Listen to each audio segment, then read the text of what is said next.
Ranch flavored roasted chickpeas recipe. Yield, approx. 1 cup. Prep time, 3 minutes. Cook time, 25 to 30 minutes.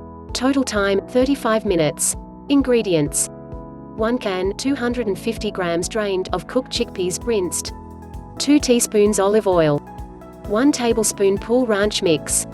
Directions: 1. Preheat the oven to 200 C, 400 F2. In a small bowl, combine the chickpeas, oil and ranch mix. 3. Spread the seasoned chickpeas onto a parchment-lined baking tray and roast for 25 to 30 minutes, or until golden and crunchy. 4. Remove from oven, let cool and snack away. Enjoy. Notes: 1. Storage: store completely cooled chickpeas in an airtight container or jar at room temperature for up to a week. 2. Variations: if ranch isn't your flavor, you can use this same method to make chickpeas with the following flavors: salt and pepper, salt and vinegar, cumin spiced, or even cinnamon for a sweeter version. Did you try this recipe? Let me know how it went. Comment below and share a video your friends. For most informative videos, please subscribe and like our channel.